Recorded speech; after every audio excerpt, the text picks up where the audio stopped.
Assalamualaikum students. My name is Muhammad Umair Malik and I welcome you all in Introduction to Bootstrap 5 course. आज हम इस course का lecture number 10 start करेंगे जिसके अंदर हम डिस्कस करेंगे कॉलम्स की ऑर्डरिंग के बारे में और उसके लिए हम क्या यूज करेंगे, डिफरेंट ऑर्डर की क्लासेस यूज करेंगे। नेक्स्ट हम डिस्कस करेंगे कॉलम्स की ऑफसेटिंग को जिसके लिए हम ऑफसेट क्लासेस यूज करेंगे एंड लास्ट के अंदर हम देखेंगे कुछ मार्जिन क्लासेस को। चलते हैं अपने VS कोड की तरफ और इन सबको इम्प्लीमेंट करके देखते हैं। So let's start. जी स्टूडेंट्स, तो अब हम आ चुके हैं अपने VS कोड के अंदर। यहाँ पर सबसे पहले बात कर लेते हैं रीऑर्डरिंग ऑफ कॉलम्स। अब जैसे कि नाम से जाहिर है, रीऑर्डरिंग ऑफ कॉलम का क्या मतलब है कि हम कॉलम्स का ऑर्डर डिफाइन कर रहे होंगे कि किस ऑर्डर के अंदर हमारे पास कॉलम जो है हमारे वो आउटपुट में शो होंगे। सबसे पहले क्या कर लेते हैं, यहाँ पर कुछ कॉलम्स ऐड कर लेते हैं। लाइक core-4 क्लास में यूज कर लेता हूँ, डिस्प्ले की क्लास यूज कर लेता हूँ, बॉर्डर दे देता हूँ एंड साथ इसको एक बैकग्राउंड कलर भी असाइन कर लेता हूँ। इसको हम कह देते हैं कॉलम नंबर 1। इसी तरह के मजीद 2 कॉलम्स ऐड कर लेते हैं 4 कॉलम साइज के। Column number 2, column number 3। इसको बैकग्राउंड कलर को मैं यहाँ से चेंज कर लेता हूँ, लाइक लाइट दे देते हैं एंड इसको यहाँ से वार्निंग दे देते हैं। तो सेव करते हैं, इनको रन करते हैं, कंट्रोल F5। जी स्टूडेंट्स, तो अब अगर आप देखें इनका जो ऑर्डर है इस वक्त आपको जो नजर आ रहा है वो बिल्कुल वही ऑर्डर है जिस ऑर्डर में मैंने इनको लिखा था। कॉलम नंबर 1 को पहले लिखा था, उसके बाद कॉलम नंबर 2 को लिखा था, देन कॉलम नंबर 3 को ऐड किया था। तो मुझे इनका ऑर्डर बिल्कुल वही नजर आ रहा है, लेकिन मैं क्या चाहता हूँ, मैं तो रीऑर्डरिंग चाहता हूँ। तो उसके लिए मैं क्या यूज करूंगा, मैं कॉलम ऑर्डर की क्लासेस यूज करूंगा। फॉर एग्जाम्पल मैं ये चाहता हूँ कि कॉलम नंबर 3 मुझे स्टार्ट में शो हो, कॉलम नंबर 1 मुझे एंड के ऊपर शो हो। उसके लिए मैं क्या करूंगा, मैं ऑर्डर की क्लासेस यूज करूंगा। ऑर्डर की क्लास आपके पास कौन सी है, आपने क्या लिखना है, ऑर्डर हाइफन। उसके बाद आपने यहाँ पर बताना है कोई एक नंबर आप लिखेंगे जो कि नंबर क्या होगा, 0 से 5 तक होगा। वो नंबर बेसिकली क्या बता रहा होता है, वो आपका ऑर्डर बता रहा होता है। और ये काम आप स्टूडेंट किस तरह से करता है, ये काम बेसिकली इस तरह से करता है कि जिस क्लास को सबसे लोएस्ट ऑर्डर दिया हो वो वाली क्लास सबसे पहले शो होती है, जिसको सबसे हाईएस्ट ऑर्डर दिया हो वो क्लास सबसे एंड में शो होती है। इस तरह से इनकी ऑर्डर, ये ऑर्डर की क्लास वर्क करती है। तो हम क्या चाह रहे हैं, हम चाह रहे हैं कि कॉलम नंबर 3 वाली जो क्लास है ये वाली, ये सबसे पहले शो हो। तो मैं क्या करूंगा, मैं इसको लोएस्ट ऑर्डर दूंगा। लाइक मैं इसको यहाँ पर लिखता हूँ ऑर्डर 1 लिखता हूँ। इसको मैं चाहता हूँ सेंटर में आए, तो मैं इसको इससे बड़ा वाला ऑर्डर लाइक ऑर्डर 2 दे देता हूँ। एंड इस क्लास को मैं क्योंकि एंड में शो करवाना चाहता हूँ तो मैं इसको यहाँ पर क्या ऑर्डर दे दूंगा, ऑर्डर 3 दे देता हूँ। अब सेकंड सबसे लोएस्ट ऑर्डर किसको मिला हुआ है, कॉलम नंबर 3 को, इससे बड़ा ऑर्डर कॉलम नंबर 2 को एंड सबसे बड़ा ऑर्डर कॉलम नंबर 1 को। तो ये किस तरह से शो होगी, इनकी प्रायोरिटी भी किस तरह से सेट होगी। सबसे पहले ये वाली क्लास ऑर्डर नंबर 1 वाली आएगी और उसके बाद ये ऑर्डर नंबर 2 वाली, देन ऑर्डर नंबर 3 वाली। सेव करते हैं, पेज को रिफ्रेश करते हैं। जी, तो बिल्कुल बिल्कुल वही बिहेवियर हमें नजर आ रहा है। सबसे पहले आई है हमारे पास कॉलम नंबर 3 वाली क्लास, देन कॉलम नंबर 2 वाली क्लास एंड लास्ट में कॉलम नंबर 1 वाली क्लास। तो इस तरह से हम क्या कर सकते हैं, हम ऑर्डर क्लासेस की मदद से अपने कॉलम्स को ऑर्डर भी कर सकते हैं। एक दूसरी चीज देख लेते हैं, अगर हम क्या करें, हम एक क्लास को इनमें से ऑर्डर नहीं देते। फॉर एग्जाम्पल मैंने सेकंड डिवीजन में से ऑर्डर को खत्म कर दिया। अब आप देखें फर्स्ट डिवीजन को भी एंड लास्ट डिवीजन को भी, दोनों को ऑर्डर मिला हुआ है, लेकिन सेकंड डिवीजन को ऑर्डर नहीं मिला हुआ। इस केस में क्या होता है स्टूडेंट्स, वो क्या करता है, वो ऑटोमेटिकली जिस अनऑर्डर्ड क्लास को, जिसको हमने कोई ऑर्डर नहीं दिया होता, उसको वो स्टार्ट के अंदर शो करवाता है। और जिसको ऑर्डर दिया हुआ है, like first and last division को ऑर्डर दिया हुआ है, तो इनकी पोजीशनिंग एक दूसरे के लिहाज से, ऑर्डर के लिहाज से ही होगी। मीन अभी भी क्या है, ये वाली क्लास कॉलम नंबर 3 वाली क्लास की ऑर्डर नंबर बिल्कुल स्मॉलेस्ट है, इसलिए ये पहले शो होगी। एंड ये वाली क्लास जिसका ऑर्डर नंबर हाई है, ये वाली क्लास मुझे एंड पे शो होगी, कॉलम नंबर 1 वाली। लेकिन जिसको मैंने ऑर्डर ही नहीं दिया वो मुझे हमेशा बिल्कुल स्टार्ट के अंदर शो होगी। सेव करते हैं, पेज को रिफ्रेश करते हैं।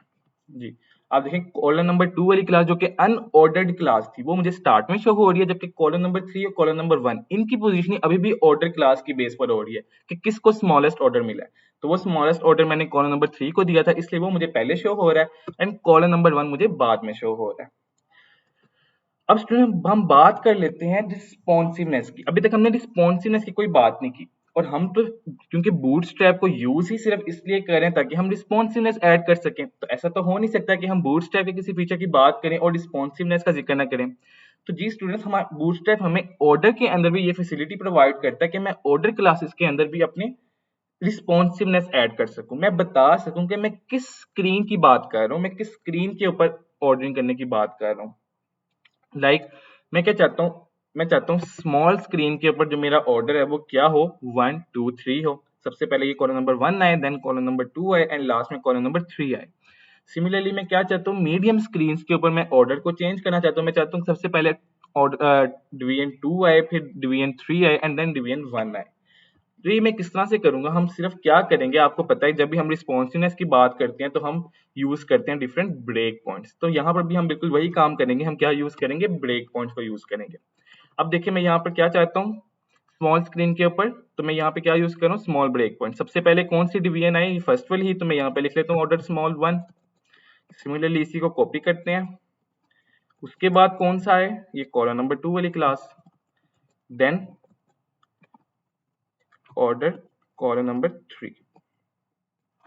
अब आप देखिए मैंने स्मॉल स्क्रीन के लिए क्या कर दिया, ऑर्डर को डिफाइन कर दिया। सबसे पहले ये कॉलम नंबर 1 वाली क्लास, क्योंकि मैंने इसको सबसे स्मॉलेस्ट ऑर्डर दिया है, then column number 2 and last में कॉलम नंबर 3 वाली क्लास।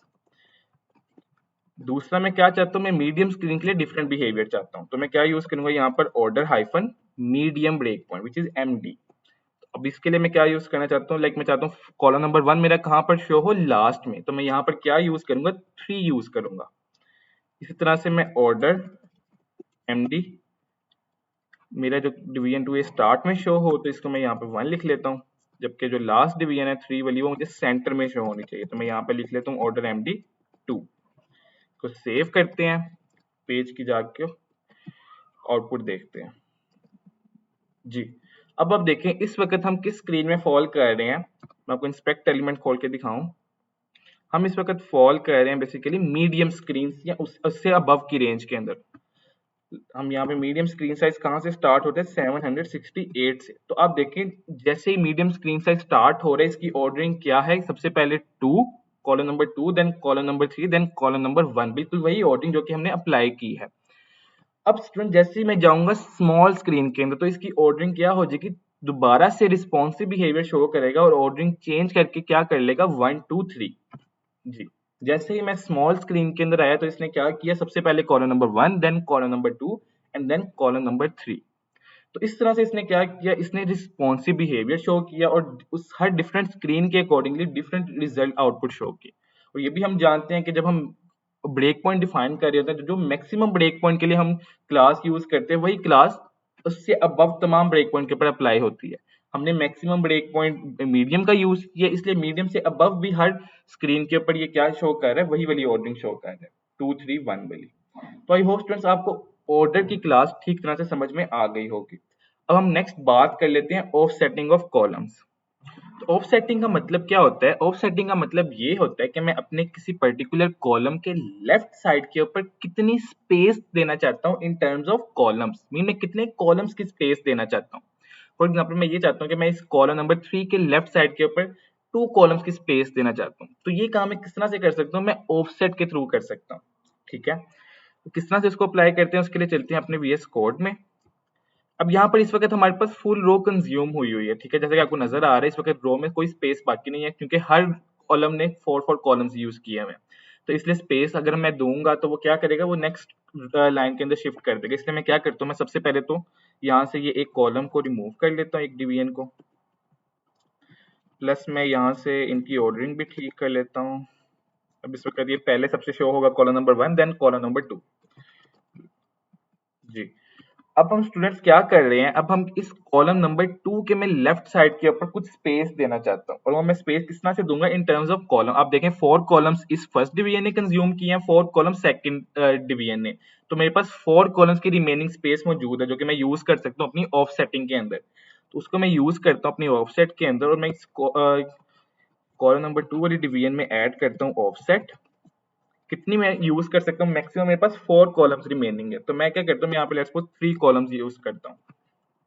अपनी रो को भी हम एक बैकग्राउंड कलर दे देते हैं, लाइक बैकग्राउंड डार्क, ताकि हमें नजर आ सके कि स्पेस कहाँ पर प्रोवाइड की जा रही है। तो सेव करते हैं, पेज को रिफ्रेश करते हैं जी स्टूडेंट्स। तो अब आप देखें क्या हुआ कि इस सेकंड डिवीजन के लेफ्ट साइड के ऊपर आपको स्पेस नजर आ रही है। उसने कितने कॉलम्स की, 3 कॉलम्स की उसने स्पेस यहाँ पर दे दी है। 3 कॉलम्स की स्पेस यहाँ पर मौजूद है, और एक कॉलम जो कि रह चुका है रो के अंदर अनकंज्यूम्ड है, वो मुझे यहाँ पर नजर आ रहा है। तो इस तरह से ऑफसेटिंग की क्लास क्या करती है, हमें हेल्प करती है कि हम इन टर्म्स ऑफ कॉलम बता सकते हैं कि हम अपने किसी भी पर्टिकुलर कॉलम के लेफ्ट साइड के ऊपर कितनी स्पेस प्रोवाइड करना चाहते हैं। इस प्रकार मेरे पास एक कि क्योंकि स्पेस मौजूद है तो मैं क्या करता हूँ, मैं यहाँ पर अगर 4 यूज करूँ तो अब क्या होगा जी। अब आप देखें उसने पूरे 4 कॉलम्स की यहाँ पर स्पेस प्रोवाइड कर दिया और मेरी पूरी की पूरी रो भी कंज्यूम हो चुकी है। किस तरह से? फर्स्ट डिवीजन को 4 कॉलम्स, सेकंड डिवीजन को 4 कॉलम्स एंड 4 कॉलम्स की ही स्पेस जो कि मैंने दी है एज ऑफसेट अपने सेकंड डिवीजन को। तो इस तरह से मेरी ये फुल रो कंज्यूम हुई हुई है। अब सिमिलरली स्टूडेंट, जिस तरह की हमने अभी पहले बात की थी रीऑर्डरिंग के अंदर, सिमिलरली हम ऑफसेटिंग के अंदर भी क्या यूज कर सकते हैं, रिस्पॉन्सिवनेस ऐड कर सकते हैं। हम ब्रेक पॉइंट की मदद से बता सकते हैं कि किस स्क्रीन के ऊपर हम कितना ऑफसेट देना चाहते हैं। लाइक हम यहाँ पर देख लेते हैं, हम ऑफसेट 4 देना चाहते हैं मीडियम स्क्रीन के ऊपर, सॉरी, जबकि जो स्मॉल स्क्रीन हैं उसके ऊपर मैं ऑफसेट कितना देना चाहता हूँ, स्मॉल के ऊपर मैं लेट्स सपोज सिर्फ 2 कॉलम्स का ऑफसेट देना चाहता हूँ। तो ये क्या करता हूँ, सेव करता हूँ, पेज को रिफ्रेश करता हूँ जी। इस वक्त हमारी स्क्रीन का साइज देखें 1836 पिक्सल है, विच मींस हम मीडियम या मीडियम से अबव की रेंज में फॉल कर रहे हैं। और क्योंकि मैंने मीडियम के लिए एक चीज डिफाइन कर दी है तो मीडियम के अबव के ऊपर भी अप्लाई हो रही है, इसलिए मुझे यहाँ पर 4 कॉलम्स की स्पेस नजर आ रही है। मैं क्या करता हूँ, यहाँ से हमारी मीडियम की क्लास रेंज स्टार्ट होती है। अब अगर मैं इससे स्मॉल जाऊंगा तो मैं किस में एंटर हो जाऊंगा, स्मॉल स्क्रीन साइजेस के अंदर। तो उसके लिए मैंने क्या डिफाइन किया, मैंने 2 कॉलम्स की स्पेस डिफाइन की है। तो जी, जैसे ही मैं स्मॉल स्क्रीन के अंदर एंटर हुआ तो अब आप देखें अब क्या हो रहा है। अब मेरे कॉलम्स के कॉलम नंबर 2 के लेफ्ट साइड के ऊपर सिर्फ 2 कॉलम्स की स्पेस मौजूद है। 4 कॉलम्स फर्स्ट डिवीजन को, 4 कॉलम्स सेकंड डिवीजन को एंड 2 कॉलम्स मेरे पास रिमेनिंग है एज रो के अंदर, जो कि 2 कॉलम्स मैंने स्पेस दी हुई है एज ऑफसेट एंड 2 कॉलम मेरे पास रो के अंदर रिमेनिंग है। इस तरह से ये मेरी फुल रो बन रही है। आई होप आपको समझ में आ गई होगी हम ऑफसेट को किस तरह से यूज करते हैं, ऑफसेट क्लासेस को किस तरह से यूज करते हैं, और किस तरह से हम उनके अंदर ब्रेक पॉइंट्स भी ऐड कर सकते हैं रिस्पॉन्सिव बनाने के लिए। अब लास्ट में जल्दी से हम बात कर लेते हैं स्टूडेंट्स अपनी मार्जिन क्लासेस की। तो मार्जिन की क्लासेस भी स्टूडेंट्स स्पेस प्रोवाइड करने के लिए यूज होती हैं, और कहाँ पर, लेफ्ट साइड पर भी, टॉप साइड पर भी, बॉटम में भी and right side mean her direction के अंदर स्पेस प्रोवाइड कर सकते हैं हम बाय यूजिंग मार्जिन क्लासेस। जबकि ऑफसेट के अंदर क्या था, ऑफसेट्स के अंदर हम सिर्फ और सिर्फ लेफ्ट साइड पर एक तो स्पेस प्रोवाइड करते थे और दूसरा हम सिर्फ in terms of column space provide कर रहे होते थे, मीन कितने कॉलम्स की मैं स्पेस देना चाहता हूँ। मार्जिन के अंदर क्या होता है स्टूडेंट्स, मार्जिन के अंदर जो आपको स्पेस प्रोवाइड करता है मार्जिन क्लासेस, उस स्पेस की जो लेंथ होती है, जो साइज होता है, वो एक्चुअली में उसके लिए कौन सा यूनिट ऑफ मेजरमेंट यूज होता है सीएसएस का, उसमें यूज होता है REM which is root element font size. अभी क्या है, ये एक रिलेटिव यूनिट ऑफ मेजरमेंट है जो कि हम सीएसएस के अंदर यूज करते हैं लेंथ को डिफाइन करने के लिए।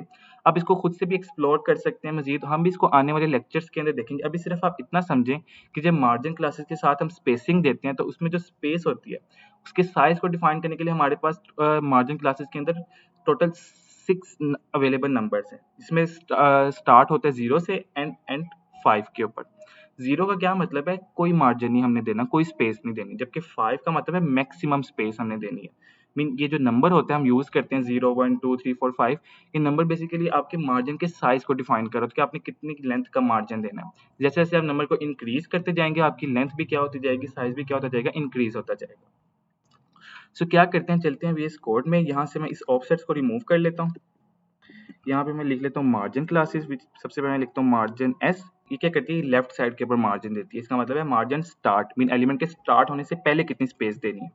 I would say 3। इसी तरह से मार्जिन टॉप MT, इसके ऊपर भी 3, मार्जिन बॉटम MB, इसके ऊपर भी मैं 3 दे देता हूँ। और ये जरूरी भी नहीं है कि आपने सेम देनी है, आप कोई भी नंबर यूज कर सकते हैं बिटवीन 0 to 5। और मार्जिन राइट के लिए मैं क्या यूज करूंगा, ME which is margin and, element जहां पर एंड हो रहा है वहां पर आपने कितनी स्पेस देनी है। तो वहां पर लेट्स सपोज मैं 2 देता हूँ, मैं सेव करता हूँ, जाके पेज को रिफ्रेश करते हैं जी।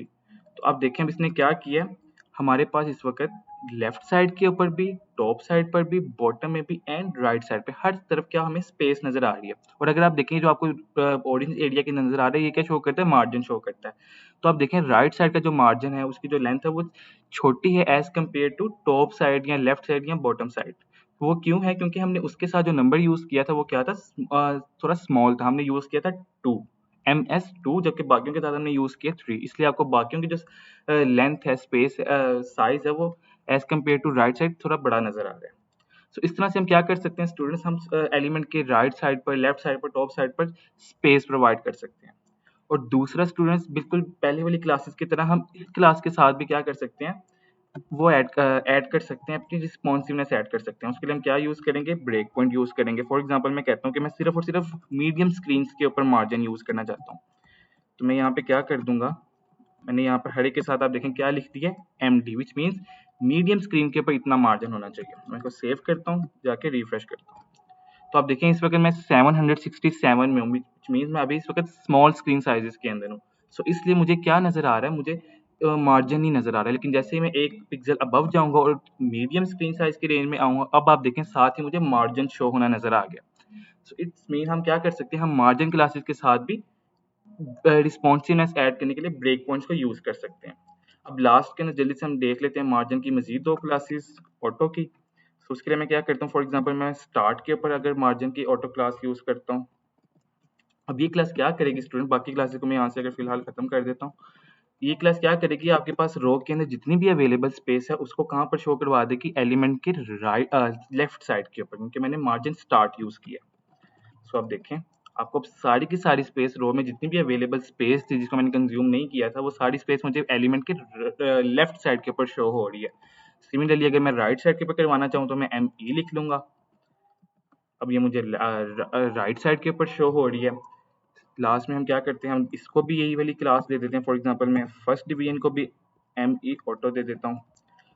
अब क्या होगा स्टूडेंट्स, अब ये जितनी भी अवेलेबल स्पेस थी हमारे पास रो के अंदर, ये इन दोनों एलिमेंट के राइट साइड के ऊपर उस स्पेस को इक्वली डिवाइड कर देगा। मीन आपको सेम अमाउंट ऑफ मार्जिन यहाँ पर नजर आ रहा है फर्स्ट डिवीजन के साथ, और कहाँ पर नजर आ रहा है, राइट साइड के ऊपर। ऐसा क्यों, क्योंकि हमने यूज किया था ME मार्जिन एंड सेम आपको स्पेस नजर आ रही है सेम साइज की यहाँ पर इस सेकंड डिवीजन के राइट साइड के ऊपर। सो आई होप आपको आज का लेक्चर समझ में आ गया होगा। आज हमने 3 चीज़ों के बारे में डिस्कस किया। सबसे पहले हमने कॉलम्स की ऑर्डरिंग के बारे में डिस्कस किया, ऑर्डर क्लासेस को यूज़ किया। देन हमने कॉलम्स की ऑफसेटिंग के बारे में डिस्कस किया और उसके अंदर रिस्पॉन्सिवनेस को भी देखा कि हम किस तरह से ऐड कर सकते हैं। और लास्ट के अंदर हमने मार्जिन की क्लासेस के बारे में पढ़ा। सो आई होप आपको ये तीनों चीज़ें समझ में आ चुकी होंगी। मिलते हैं आपसे नेक्स्ट लेक्चर के अंदर, तब तक के लिए थैंक यू वेरी मच।